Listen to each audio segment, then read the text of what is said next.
Since then, Yellowbelly has received national biscuit.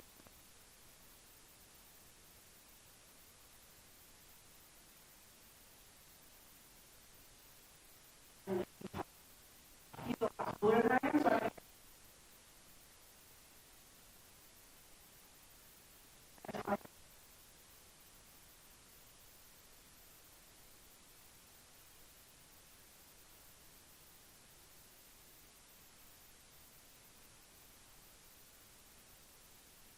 if after another one, there's a cash bar available, and then snacks and swag for some back.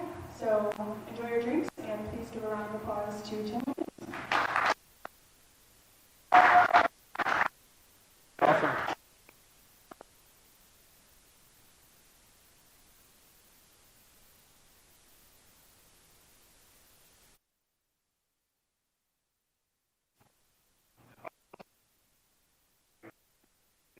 If I do this. Thanks everybody for coming. So round of applause for fighting traffic and everything to get out of here. So question to Tim.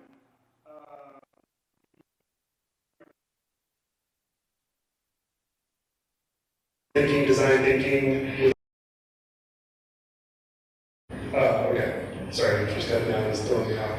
So really, what I wanted to do was, I'm not even going to so what I wanted to do was like expand that beyond graphic design, which is obviously what we do at Atomic Dust, and start bringing this design thinking into other creative roles. And as somebody who lives in the Central West End and is a patron of Retreat and Yellowbelly and Lazy Tiger pretty regularly, I've experienced Tim's creativity and his creative output, and so I wanted to kind of dive into his thinking and how he approaches that, because honestly I'm just interested in it, so I figured other people might be interested too. Thanks, Jordan. So test this. All right, here we go. So yeah, so we're just going to dive in, and I think the best way to do that is, sorry, I'm going to pull up my questions real quick, but I just wanted to start with just with your backstory, Tim, because I think that's the best way that people can understand you and relate to you, and then we'll just kind of like off the cuff go back and forth. So awesome. Well, thank you all again. I really appreciate it. Yeah, I mean, I kind of fell into restaurants and bartending and was, you know, came back from being in New Zealand for a few months, had $0, had enough money to drive downtown to ask for a job at this restaurant, and they said, oh, well, there's this other restaurant opening, go there. And so I went there, interviewed for like 2 seconds with a guy who's not my business partner, and he's like, sure, I don't care who you are, just start working, we need people. Is that how you approach the business too? It's like, I don't care who you are, just... I think at that time, he had a lot, there were enough issues that he's like, you seem non-crazy, go ahead and clock in. And I was willing to work 7 days a week. I didn't care what job, I just wanted to work and knew that I thought I wanted to open a coffee shop. I was passionate about coffee, about flavor, about, you know, a guest experience, but I, you know, quickly learned that I wanted it to be full service. I wanted it to be, you know, to create some sort of experience that felt unique and transformative, and to transport people to a place where they felt, you know, I'm walking into this place, I'm forgetting about everything else that's going on, and I can have this fun experience. And so I was doing that, working a lot, loved that job, and the owner said, hey, I'm opening this vegetarian whiskey bar, will you run it, you're 21, you know, and will you work 70 hours a week for $30,000 a year? And I was like, hell yeah, I will, why not, you know? And so I did. I met my wife there. She's back here. Her name's Lauren. She's responsible for pretty much everything good that I do. And so there I had no clue what I was doing. I was the youngest person on staff and was also the manager and bar manager, and very quickly learned how to and how not to deal with people and with situations, but also had full autonomy to order whatever product I wanted, to be tasting liqueurs, to be tasting whiskeys. We had 150 bourbons, as well as a large Irish and Scotch selection, and just kind of got to learn what being a bartender was. Before then I had done beer bartending, had done, I had worked behind the bar, but kind of fell in love with what being a cocktail bartender could be, and the connections made, and even just sitting here and seeing the faces of people that I met in that space, and the personal connections that last forever, just from kind of being inserted into someone's evening, and so from then. Really kind of said, hey, this is what I love. I love tasting things. I love, I kept ordering things to taste them with a specific liqueur. What does this taste like with this? And tasting 2 things at a time and 3 things at a time. Really fell in love with pairings and finding ways for 3 things combined to taste like something that I'd never tasted before. And so from that, the GM at the restaurant I previously worked at said, hey, I've got a little bit of family money. Will you open retreat with me? And we did. We had negative $700 in the bank account when we opened. And that's a lot of operating capital.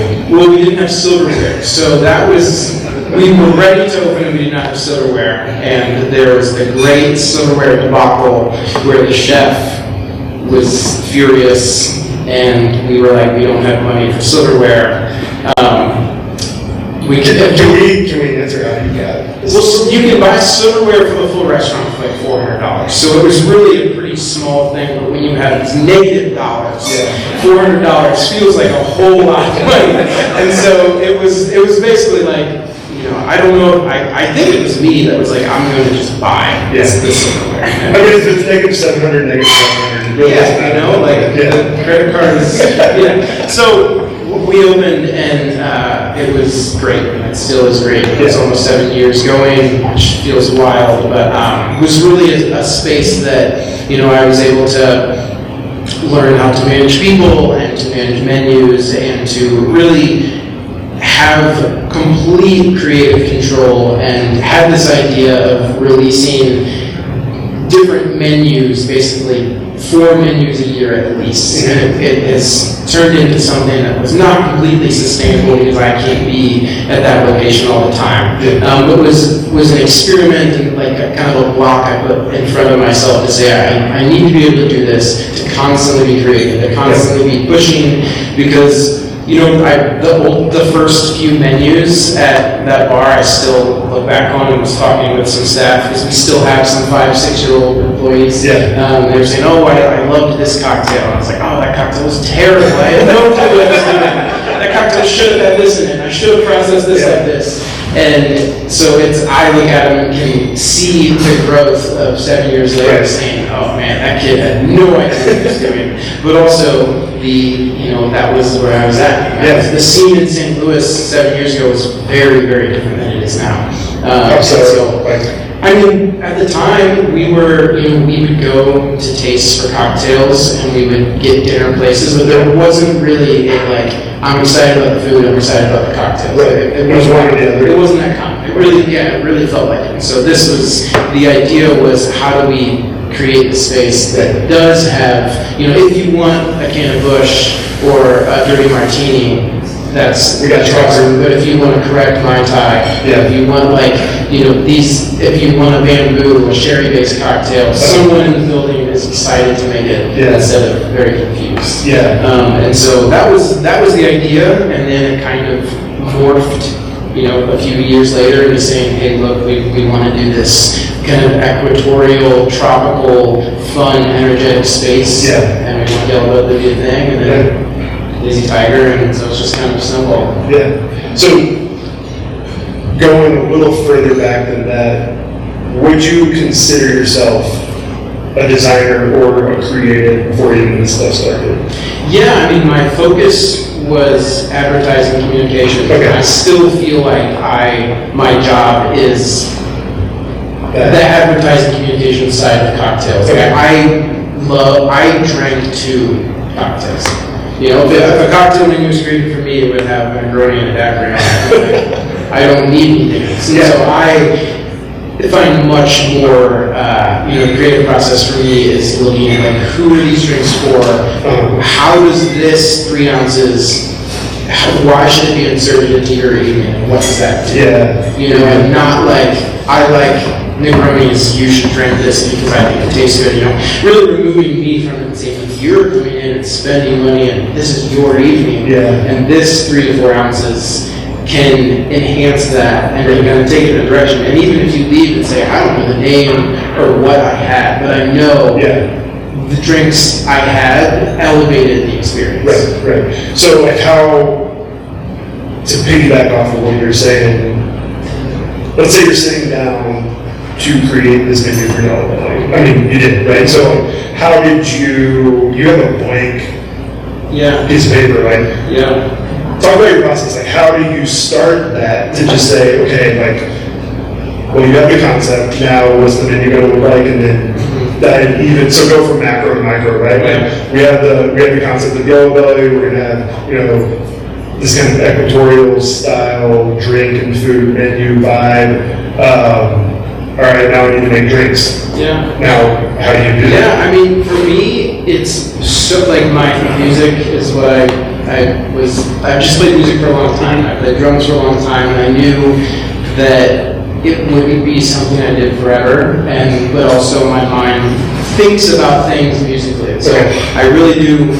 I saw the menus at Retreat as like albums being released. Like you can't have an album of all like bangers and then a whole album of like piano tracks, and like there's a flow and there's frequencies and there's different tracks that you connect with that other people connect with. And so it kind of turned into, okay, like if these people come to the bar and they have this energy and they're wanting this experience, how can I create enough tracks or cocktails to say, oh, this is what you should be listening to. This is what is going to fit your vibe. Because when creating the cocktails, there's like frequencies in what you're tasting. There's cocktails that you drank that you think, well, it tastes good. Like there's nothing, maybe it's not too sweet, it's not too sour.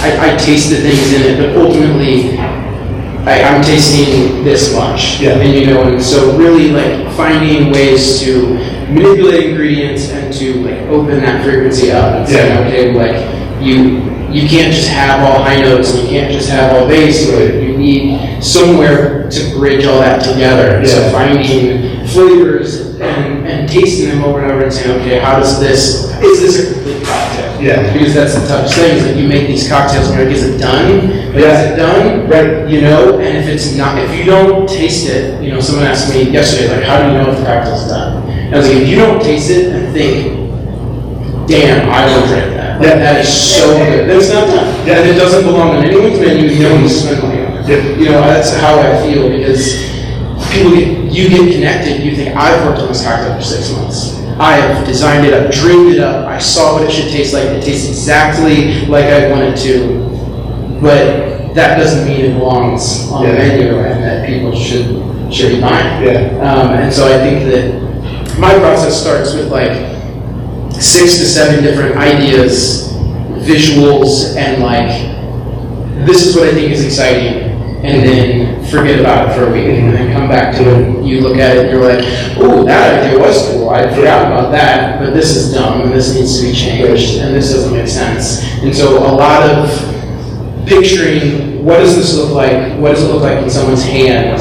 Why would it be enticing for them to read? Really thinking about it on like the customer side. Because the things that, like I said, the things that I think are exciting and the things that I would read and be interested in are not what everyone's excited. And the music I listen to, I don't expect you to like. And so the menu as a whole is kind of this whole, this album that has all these different personalities that it's tough. The tough thing that I constantly think about is you make a cocktail that that fits a specific style, and someone comes in and orders that cocktail, and that's what they're basing the entire bar program off. Yeah. You know, kind of a first impression type. If everyone isn't, if you're not super proud that anyone could come in and order any cocktail and be thrilled, then you know you feel like you're missing something. You know, and someone saying, "Oh, I went there, I didn't really like it." It's like, well, you didn't order the right cocktail. It's like, well,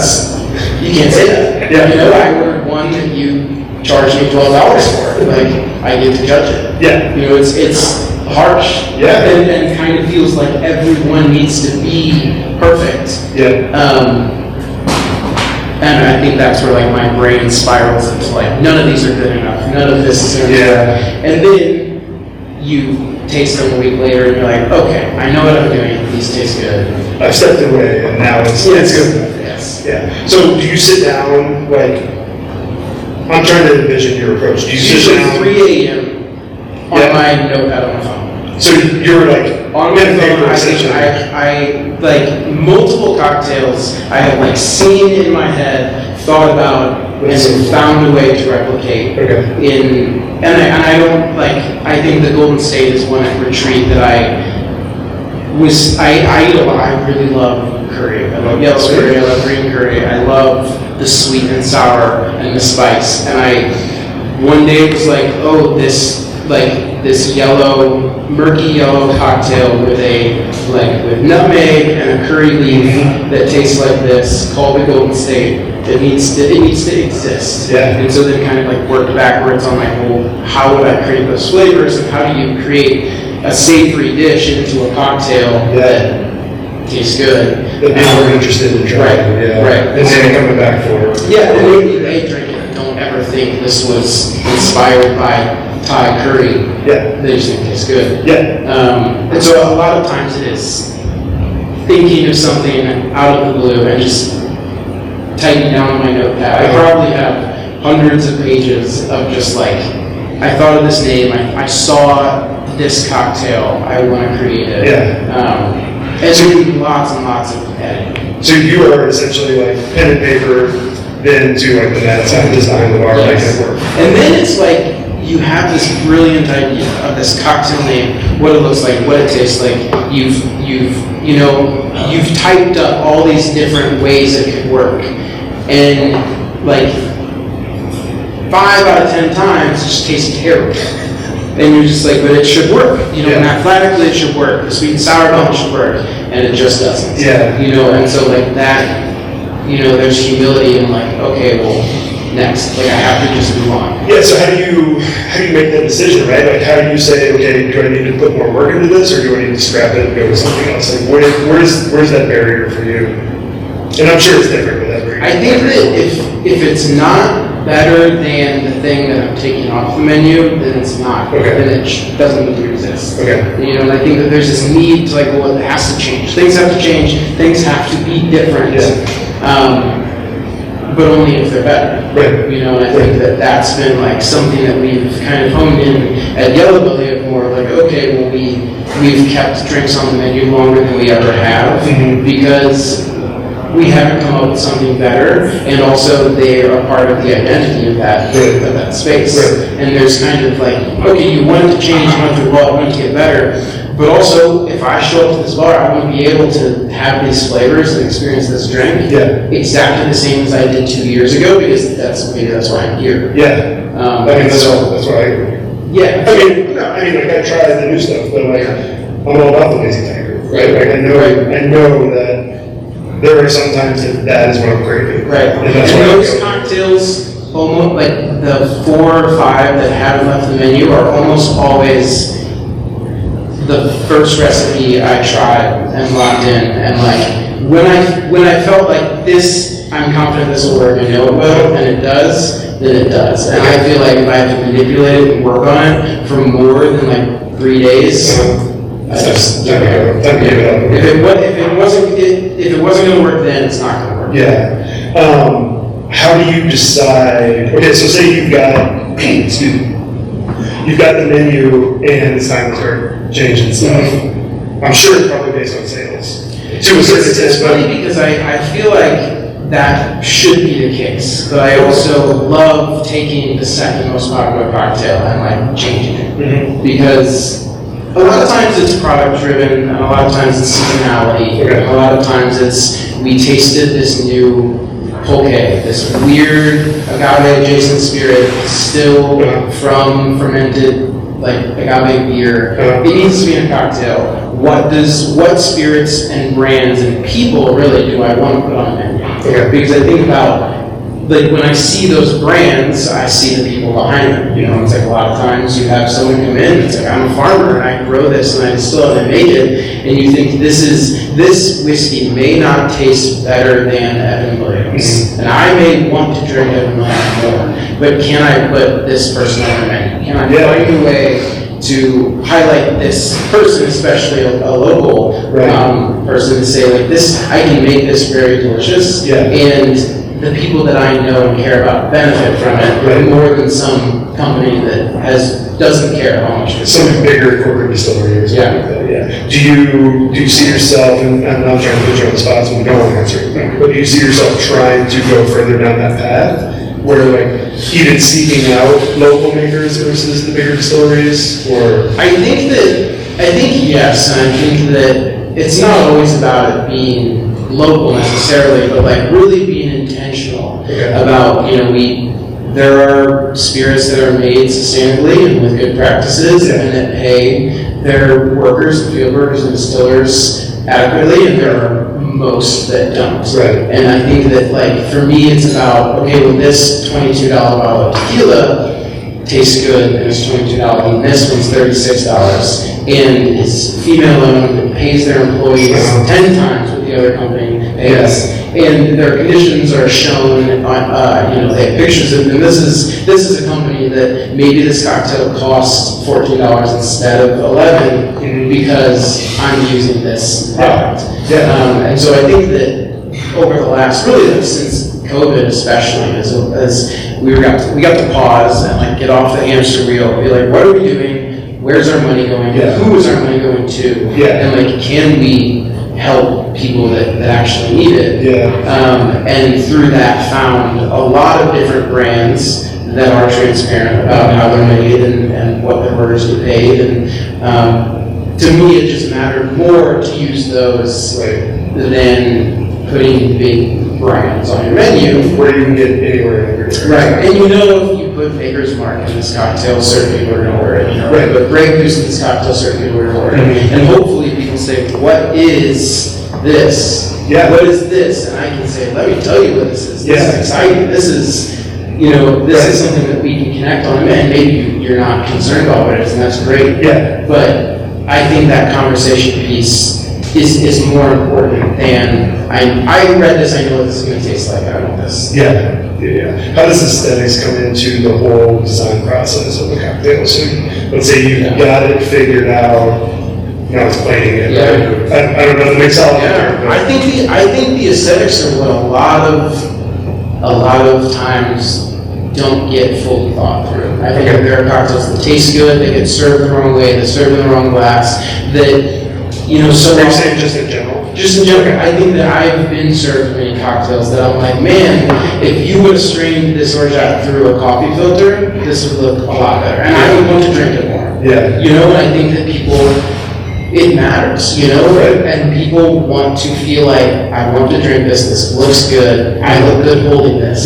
You know, right? It is. I mean, I think that like stirred cocktails that are murky are ugly. I don't want to drink them. You know, and like there's also a technique to make them not look like that. And when I see them, I'm like, you just were lazy about how you made it. You know, you don't. It may not taste that much different. But saying we know how to manipulate this to make it look better, why not? You know, especially cocktails are expensive. Like more and more every day, our products that we're ordering are climbing by dollars. And if like I come in and spend $13, $14 on a cocktail, I want it to look good. Absolutely. So you can put it on the gram. So you can put it on the gram. So you, I mean, do you like drinking ugly cocktails? Does anyone like I love this, but it just looks shitty. Does anybody not care? Let's ask that. Yeah. Who doesn't really care what their cocktail looks like? Mine, I know you. Yeah.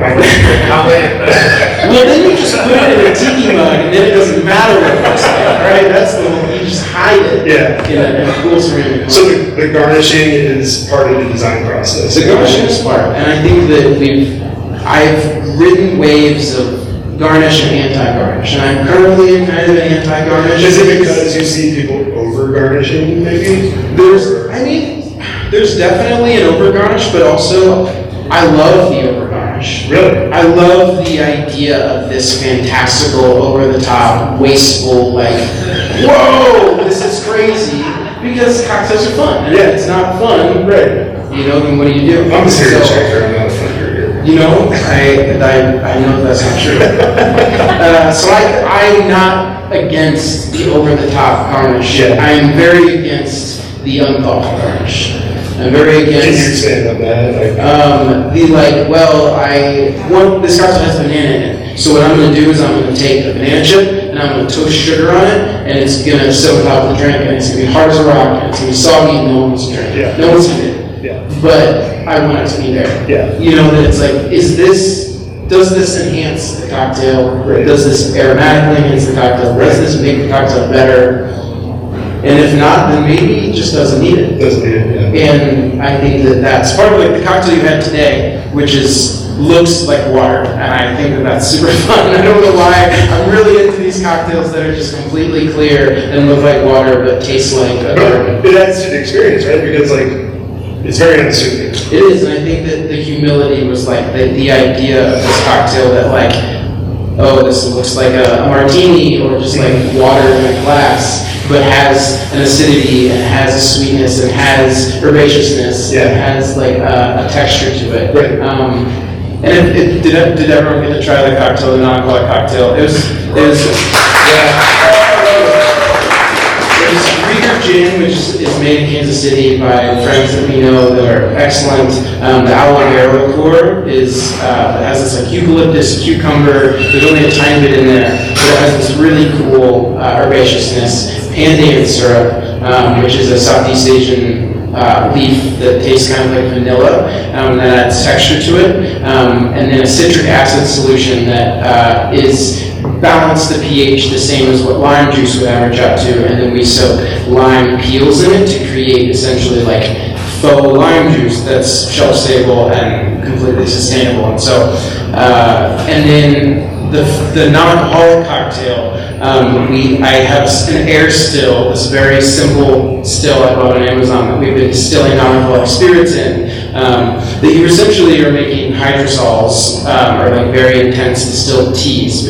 But we put cardamom and citrus peel and pink peppercorn and gin aromatics, and then run it through the still, and you get this non-alcoholic tea or water that has gin botanicals. So it doesn't have like an oiliness or a texture of spirit. And so the proportions of the cocktail are all altered a bit. And it also has beverage, which is a sour grape juice that also because we're not using a hard citrus, a lemon and lime, it has a unfermented, non-alcoholic, but pressed, like early pressed green grapes that have this cool, like sharp acidity to them that can mimic like the sourness of citrus. So there's, and if I'm wrong, like correct me if I'm wrong, but there's always movements within like the mixology world. Is it okay if I call it mixology? Okay. Yeah. And I don't have a problem. Yeah. I know some people do. I don't. But like right now, especially, and I think it's partly because of COVID, there's a non-alcoholic movement, right? Yeah. And so like mocktails, or kind of I guess the term now. I want you to kind of expand on that because you've got firsthand knowledge of it. Like, did you see it coming, and how did you guys adapt to create the same experience for somebody who chooses not to drink or can't drink for whatever reasons they might have, but you still want to give them the same experience as somebody who is ordering a cocktail, right? So, like, how does that whole design thinking part happen? I think that it started with okay, there's demand for this, and also like if we're gonna do it, like do it. Yeah. If we're gonna put them on the menu, don't just serve cocktails that you took the alcohol out of, and you know, it's like it's so often it was the afterthought. It still is. Like a version Bloody Mary. Exactly. That it's like, oh, exactly. It's this, but we took out the vodka, we took out the gin. And so I think it was like, how do you put as much effort into it? And the tough thing is the non-alcoholic cocktails on our menu don't, to us, cost less than the alcoholic cocktails. The alcohol component is often the cheapest part of the cocktail. Yeah. And so it's kind of tricky because I was like, well, I made this, like, does anyone buy a $10 non-alcoholic cocktail? You know, like, I don't know. But also, like, let's get it to where if it's as thoughtful and as fun, and you feel like, oh, I'm jealous I didn't get that non-alcoholic cocktail. Yeah. Like, we constantly joke at Yellowbelly that the best cocktail on the menu is one of the non-alcoholic cocktails. Yeah. And the bartenders, when asked what's your favorite, will be like, well, this is my favorite. Yeah. And then people get it like, oh, does this have alcohol? And I'm like, no, it doesn't. But it tastes so good. And I think that if the staff cares about them, and it's not just like, yeah, it's grapefruit juice with Sprite and a lime, you know, like, people have so many different reasons why they're not having alcohol. Yeah. And I think that if we can be creative about making that drink as cool and as special as a cocktail, you know, the demand is there for it. People I find haven't come in saying like, well, I want a mocktail because I want something $4 cheaper. You know, that's usually not the reason why. It's not a price-driven decision. Exactly. Yeah. They're like, no, I'm not drinking, but if you could serve me something that tastes like a dirty martini, I would pay for it. Yeah. And so we had this gentleman ordered a non-alcoholic dirty martini the other day, and he didn't know that we had these non-alcoholic gins, and I was like, what are you expecting? I'm just like, I'm going to make something really that I'm excited about. But like, have you ordered this anywhere else? He's like, no, I think it's hilarious that I'm ordering this. I expect that you cannot do it. Yeah. And I was like, awesome, I love the challenge. Like, let's figure this out. Yeah. And it was really cool. It tastes like a dirty martini, and we used a hydrosol that had like a juniper and lemon peel, and like pretty traditional lemon dry profile to it. And to me, that was equally, if not more exciting than making someone a foolproof cocktail. Because also, like, we can be creating things that no one else, you will not get this flavor anywhere else. Yeah. You know, you can get a Beefeater gin and tonic anywhere, but can you get this, that we distilled literally like 14 ounces of it. Yeah. You know, it's like we're doing it on such a small scale so that we can do these unique things. Yeah. Because I think if you can come to a place and get a real non-alcoholic cocktail, that's exciting. Yeah. Do you, I want to kind of backtrack. You've mentioned a lot of things I have no idea what they are. How does that even end up on your map to start working with as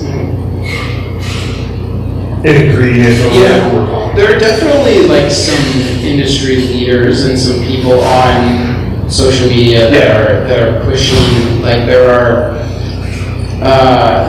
there's a few bars, Super Lion and White Lion, and they were experimenting with using no citrus, and they were experimenting with doing really some difficult things, and some pretty cool, sustainable things. And so there's a guy named Remy Savage, who was like, posted this thing, he's like, hey, I'm distilling lime juice to create, like, when lime juice gets 2 days old and we can't use it, we distill it and we get this lime essence, which is essentially what LaCroix uses in their water. And so you have this like lime essence that's not sweet or sour, but it just smells like lime, but it tastes like water. And so that inspired us to be distilling our own lime juice, and then you can add citric and malic acid to it to kind of like mimic the sourness and balance it to the pH, and now you have this like faux lime juice that texturally is not lime juice, and if you shake it to a daiquiri, it does not look like lime juice, and so it's not just like a one-to-one sub. It was this revelation of like, oh, well, we can take a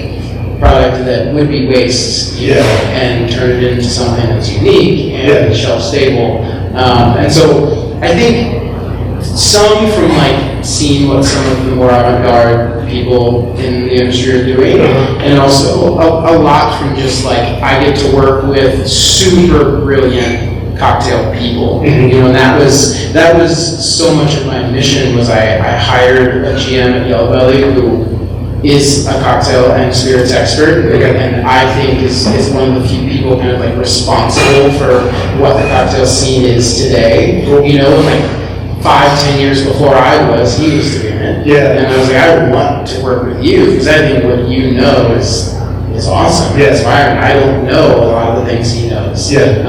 And then with the bar manager at Lazy Tiger, you know, hiring people that I felt like knew things and had experience that I didn't have. Yeah. So that when we talk, we all have totally different perspectives. And he thinks every cocktail tastes like cinnamon, and he thinks every cocktail should look like this. And it's like what we end up creating, we would never have come up with by ourselves. Yeah. And often are pushing each other to be like, yeah, that's good, but it's not great. And that's really good, but like it could be a little bit better. Do you guys ever get invited over cocktails? Not over the cocktails, but like over like what you follow the design. I wouldn't say we're fights. Okay. It's like me being like, just like healthy fits. Yes. It's maybe like, Seth, how great is this space? He's like, yeah, it's all right. And I'm like, oh god, this is perfect. And he's like, yeah, I think it is. I think it tastes good. I've been there before. Like I've never had someone to like. I mean, honestly, I haven't had like a boss. Yeah. Since in like 8 years, you know, so I'm just not used to that. Like I wasn't used to for a long time that critique and that honesty. You know, usually the servers be like, "Yeah, Tim, this is great." You know, like what else can I say? You know, and so to have someone another shift. Yeah, to have someone like, I respect your palate. You're a spirits expert. You know exactly what you're talking about. You're telling me, yeah, it's good, but like it could be better, or like this just doesn't work. Yeah.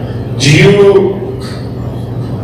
like travel to like go do research? Yeah, I definitely did a lot. That was a lot a part of, unfortunately for my wife, our honeymoon, which was totally me. So you went to an actual honeymoon stuff. Okay, you had witnesses. Yeah. We just tasted our way through New York City for our honeymoon. Oh, that's my favorite type of trip. I'll go on a honeymoon with you. It was great, but it was like, hey, it's our honeymoon, but there's these like 8 cocktail bars that I have to go to, and I have to. Which ones?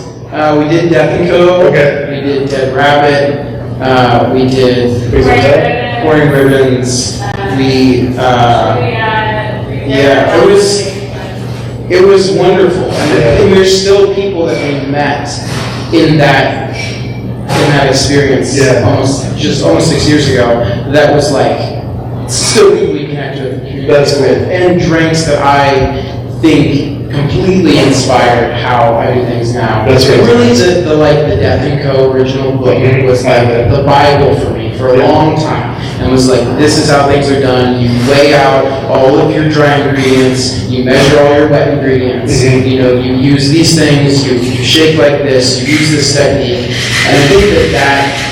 You know, for the longest time, was like, this is the standard. If I go by this, things will taste good. You know, and then as time comes, you think like, okay, well, like, I do it a little bit differently here. I would manipulate here, but you know, overall, it's a wonderful standard.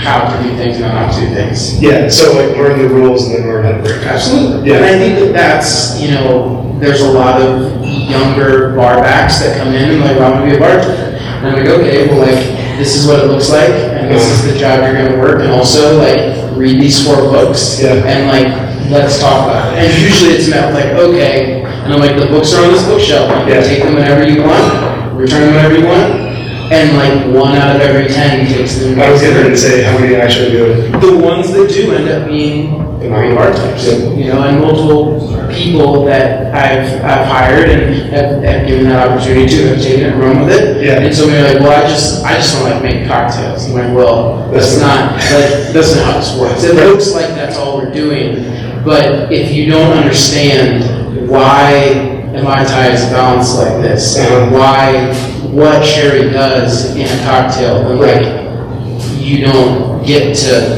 be working in this position. It looks or at least here. Here, exactly. And a lot of it is, you know, this is, like, go work at another bar. Yeah. Honestly, like, go work at another bar, read these books, and then, like, we'll get to this. Yeah. But it's, yeah, I mean. So, I want to be respectful of everybody's time. Blaze told me 5 minutes ago that we have 5 minutes. And so, I do, first of all, this has been fantastic dialogue and conversation. I want to keep going for a couple more hours, but I, again, want to be respectful of time. But we do want to open it up for questions because I know there's probably people dying to ask some questions too. So, anybody who has a question, I think, how are we going to do this? Are you going to grab the mic and then, okay, so if you have a question, raise your hand. Brad in the back. I may not need mine. Okay, fair enough. You talk about extravagant, garnish. Like there's the Planet Hollywood cheap shard, but I've also seen like Frasier's do surfboard on a really good like cocktail. Yeah. Where do you draw the line? I mean, I think it depends on the venue, and I think it depends on. I think Frasier's, what they do is awesome, and I think that people that are like, oh, well, I go to Frasier's because I expect this, and really no one else is doing that in the city, and I think that it's tough because like our venues are like restaurants that a cocktail bar kind of exists in a restaurant. You can kind of get away with certain things, and other things, maybe not. And so I think that if that's your experience, it's like what the aviary does in like super avant-garde cocktails, like I love it. I think there's a place for that. And I love ordering drinks with crazy garnishes. I want there to be some weird plastic thing, or banana dolphin, or whatever it is in the cocktail, because I think it's fun. Yeah. So I think the line, I don't know, I think you have to draw it with what your guests are into, what they expect. And I think that if everyone was doing it, it would be cool. Right. And so if you're the only place doing it, and you can get away with it, like, serve cocktails and weird things. With a sandwich on top. A sandwich. Yeah, the Bloody Mary extravagant might be where I draw the line. Yeah. Like the sandwich and the fried shrimp and, but I don't like Bloody Mary, so.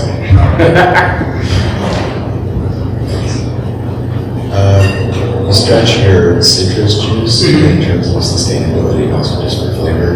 What are some other main areas that you're really stretching for sustainability of a bar? Yeah.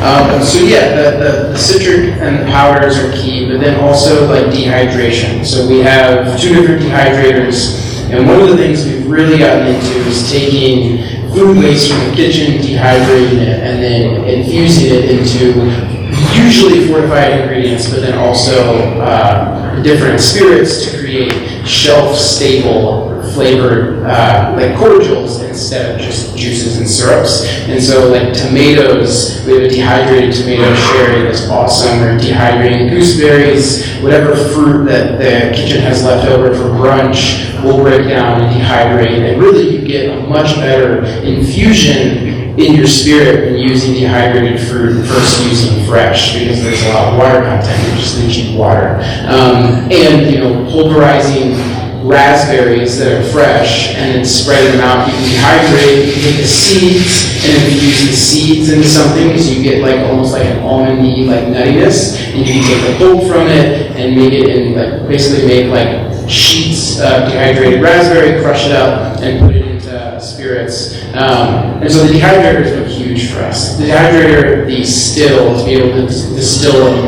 and then the citrus. I've really been, and we'll do like a stock as well of taking your like cut peels, and after you juice them and throw them and boil them in water, and you'll get this like very aromatic, fruity water that you can then turn into a syrup and extend it for another 4 weeks. And then fermentation. So we make our own goji, and I'm fermenting this like blue corn orgeat of sorts.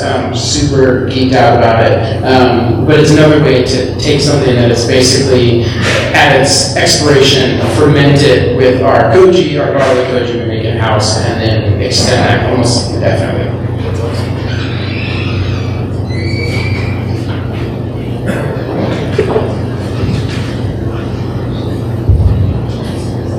So my question is, has the way of the presentation of the cocktails has changed across the years? Because when it comes to design, we have embraced more minimalism than, well, any other form of design, at least within my eyes.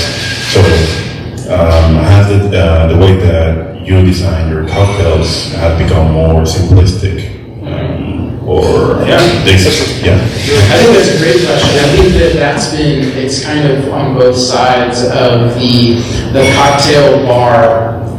6-7 years ago had paragraphs underneath each name, and it was about every single ingredient was listed to spec, so that you would read it and it would be like, this is so much, I can never understand this. I'm ordering this cocktail because it's so much. And now what we're doing is saying this cocktail technically has 13 ingredients and it reads as 4, because ultimately we want you to just read what matters and order it. And I think that in presentation, I'm experimenting a lot with, the anti-garnish. The ice is the garnish. The texture of the cocktail is the garnish. The glassware, is the only thing it needs. And so if it were up to me, the minimalism of how cocktails read, of how they and how they're presented would continue to grow, because kind of that anti-garnish. You don't need this, and how can this cocktail be so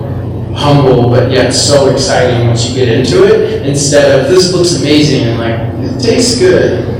So yeah, I mean we're definitely pushing that, but it can be tricky because people have expectations for what craft cocktails look like. I think we have time for one more question.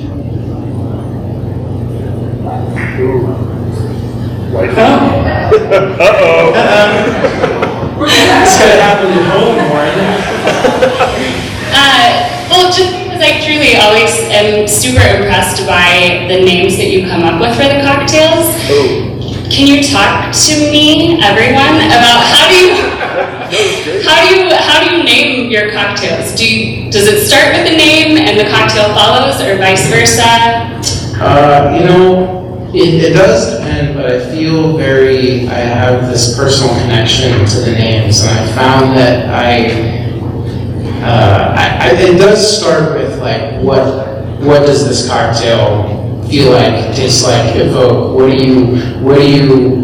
What words feel good to say, just like this cocktail tastes good to drink? And I think that it's tricky because you can, now, having done this for a while, I can look at a menu and be like, this cocktail, because of what it's called, sells the best. Because there are words that people like to say, there are words people don't like to say, there are cocktails that are too long, there's sentence-named cocktails. So I think that I can now manipulate that a little bit to say, like, if I put rosé in this cocktail and call it this, it'll be the #1 seller. But I don't want that to happen. I don't want people to default to this. And so sometimes I feel like when you create a cocktail name and then work backwards to make the cocktail, you're forcing something, and that's usually not how it works. I feel like usually it's like, this tastes great. If it's called the Thirst Bucket, people will order it. And if it's called the Jet Airplane, people will order it. But that is what we're experimenting with now at Lazy Tiger, a little bit of the uncomfortable cocktail name. And does that push you to order something, or does it make you not order it? Give an example of the uncomfortable cocktail. We had a cocktail called Crab Legs. Okay. That I didn't think was weird until someone was like, this is very weird that this cocktail is called Crab Legs. And I was like, well, it's the color of if you boiled crab legs. That's the exact color of the cocktail. And I don't think they were vibing with that answer. Because it didn't taste anything like crab. It was a bar guest, yeah, it was like, this is good, but the name freaks me out. And I was like, that's good. That's a good thing, I think, that you feel like a little bit uncomfortable. Because I think that with the names, with the cocktail ingredients, with the flavors, it's like, how do you make people just a bit uncomfortable while still being comfortable? Because if you don't feel like, I don't like this. Right. Then you don't have the moment like, oh, I really like this. Well, because going out is it's I don't want to say it's an adventure, but it's an experience, right? Like going out to dinner is something that people choose to do and they want to have fun, they kind of want to let go. So whenever they're adventurous with ordering a cocktail called crab legs, Right. it's a gamble, Right. and it pays off. Right. I mean, we have a cocktail called St. Louis Catholic, and there's been people who are like, oh, I get it, like, I like this. And there have been people who I'm like, how do I? I'm not gonna I'm like, then you shouldn't. If you know what order, then you shouldn't. Yeah. But I think this cocktail is could make you as uncomfortable as saying this name. Yeah. And if you won't say the name, then you probably shouldn't have Yeah. a cocktail. Awesome. Well, thank you so much, Tim. This has been really great. Thank you for coming out. Our next bright and early is going back to the morning. We have a really exciting guest, Manuel Herrera. He's an illustrator, educator, and speaker. In recent years, he's taught students, educators, and professionals how to use creativity and design thinking in their everyday life, working with teachers and first graders and superintendents and then just like design professionals alike. He is also about to start a really cool new job at Adobe and has a really great talk planned. So we'd love to see you there. It's on June 23rd and tickets will go on sale next week. And then in July, we are bringing back Things We've Learned, featuring me. I'm going to be talking about B2B content marketing, which I think is just like the perfect pairing for cocktails. That will also be in the morning on July 23rd, so mark your calendars. Thank you so much for coming out. Feel free to stick around for a bit. Work and Leisure will keep their bar open for a while. If you'd like to get more drinks, stop by the swag table and be safe getting home. Thank you.